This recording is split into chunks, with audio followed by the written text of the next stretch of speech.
مع حضراتكم دينا الحدقة، مدير التنفيذي لمركز أورام الفيوم. في موضوع أحيانا ما بناخدش بالنا منه، وهو الجانب النفسي لمريضة الأورام أو لمريض الأورام عامة. السيدة اللي بتعاني من سرطان الثدي، الجانب النفسي ده أحيانا بنغفله أو أحيانا بنتخيل إن هو مش مهم، لكن من ممارستنا وقربنا من مرضى السرطان بنلاقي إن هو جانب مهم قوي قوي قوي. أول ألم نفسي بيجي لها لما الفترة أو اللحظة اللي بتعرف فيها إن هي مريضة أورام، أكيد وقتها بتعاني معاناة نفسية شديدة، لأنها وقع الصدمة عليها ووقع الخبر إن هي مريضة أورام بيخليها تحس إن هي خلاص ما بقاش ليها دور في الحياة،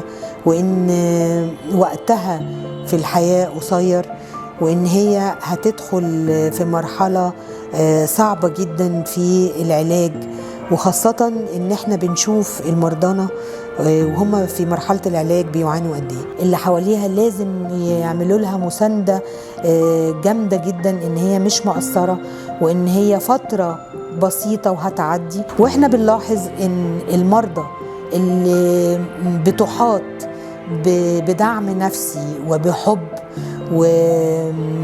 وبعطف من عيلتها، من الفريق المعالج ليها، بتختلف تماما جدا جدا جدا. هي مش مناشدة، هي همسة لكل من يقابل مريض السرطان ومريضة سرطان الثدي، ان هي تطبطب عليها، وان هي ما تحسسهاش ان هي عيانة، ما تحسسهاش ان هي مريضة، ودايما تديها الجانب المشرق والمتفائل ان احنا بنخف وان احنا بنتعافى علشان تقدر تعدي هذه المرحلة الصعبة.